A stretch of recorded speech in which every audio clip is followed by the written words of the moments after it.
ভালোবাসার গল্প। নাটক ওরা মূর্তি হুগলি পরিচালিত মা। নাটক অমিত সেকুলা। নাটক নির্দেশনা সেকুলা। আজকে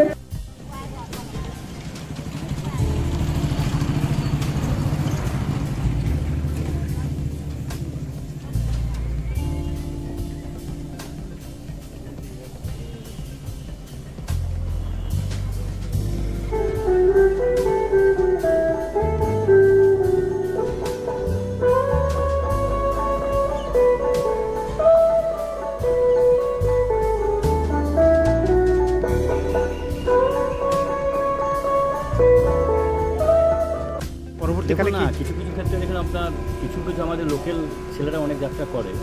রসুলপুরে পরে একটা ভালো দল আছে, ওরা খুব সুন্দর যাত্রা করে আপনার। কিন্তু নাট্য উৎসবটাকে নাট্য এইটাকে বাঁচিয়ে রেখেছে এরা। আর কিছুটা ক্ষেত্রে জামগ্রামে একটা কম্পিটিশান করে যাত্রা, এই দু জায়গাতেই বাঁচিয়ে আছে। কারণ আমরা এখন প্রায় নাটক যাত্রা আমাদের এলাকায় যে গ্রামীণ যেগুলো ছিল সংস্কৃতি সেটা বন্ধ হতেই বসেছে।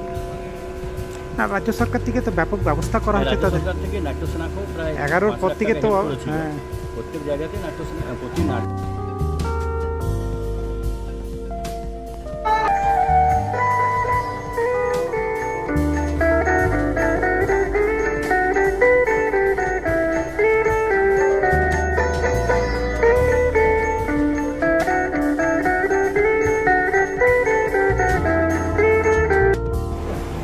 যে দলগুলি অংশগ্রহণ করবে এবং বিগতকালে আবহাওয়া জনসাধারণকে যারা এই সমস্ত সুস্থ সাংস্কৃতিক চর্চায় অংশগ্রহণ করবে।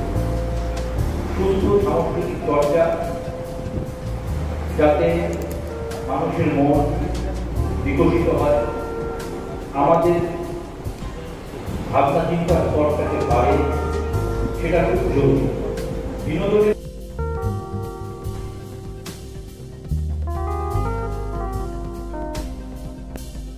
ধন্যবাদ।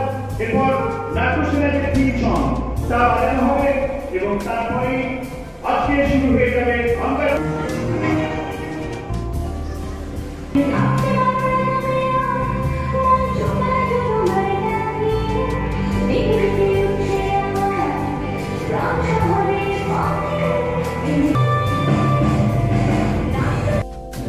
আজকে সবচেয়ে ভালো লাগছে ওইটা খুবই ভালো। একাত্তর নাটক প্রতিযোগিতা আমাদের বর্ধমানী বাজার নাটক সেনা সংস্থা, এনাদের যে আজকের যে প্রোগ্রাম উনি আমার বলেছেন মাসামশাই, যেটা আমাদের দীর্ঘদিন যাবৎ হয়ে আসছে। ভালো লাগলো এরকম একটা প্রতিযোগিতা বা এরকম একটা কালচার দিকটা আছে। আমি এখানে আসার পর একটা ছোট বলছি, আমাদের বারোয়ানির চকে কালচারটা সত্যি ভালো। যেমন আমার মনে করেন নাট্য সংস্থা কোনো কিছু নাটক এখন নাটক প্রতিযোগিতা বা অন্য কিছু যখন হয়, আমি ফিরে যাচ্ছি আজকে অনেক বছর আগে যখন ছোট ছিলাম, ক্লাস 5-6-এ পড়তাম। দাদু ছিল, দাদুর কাছে আমি খুব ক্লোজ ছিলাম আর কি। তো দাদুর বলে শুয়ে বলতে পারেন, দাদুর শরীরটা আমার শরীরটা পাবো। একটা নাটকের নাম বলছিলেন সাহেব। যে নাটকটা আমার বয়স কম ছিল, কিন্তু যে নাটকটা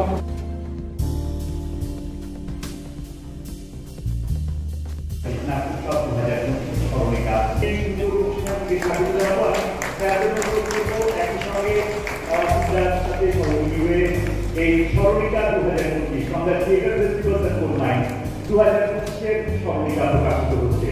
এটি একটি আমাদের কাছে গৌরবান্বিত সুন্দর মুহূর্ত, যেখানে আমাদের সম্মানিত অতিথিরা একটি নাট্যোৎসব আয়োজনটি প্রতিকারা যারা আয়োজন করেন তারাই জানেন। বিশেষ করে আমরা যে সবাই নাট্যোৎসব অনুষ্ঠানের আয়োজন করার চিন্তা করে থাকি, প্রজন্মের ছেলে মেয়েরা তারা খারাপ দিক এইগুলো থাকলে আমরা মানুষের শিক্ষা দিতেও পারবো, শিক্ষা নিতেও পারবো। আজকের দিনে যাও কিছু বলো না, আমি বক্তব্য ভালো রাখতে পারি না। আমার মাননীয় ভিডিও স্যার আছেন, আমার চাকরি শুরু করি। একটা নামের সংস্থা ছিল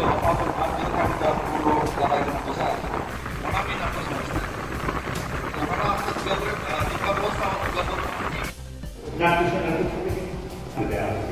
এই সুন্দর আমরা স্বাগত জানাই। এভাবে একেবারে উদ্বোধনী অনুষ্ঠানের শেষ অধ্যায়, যেখানে ঘণ্টা ধ্বনিত হবে, অর্থাৎ এই ঘণ্টা চারিদিকে তার আওয়াজ ধ্বনিত হয়ে এই প্রচার করবে যে শুরু হয়ে গেছে নাট্যোৎসব 2025, যা চিরকাঙ্ক্ষিত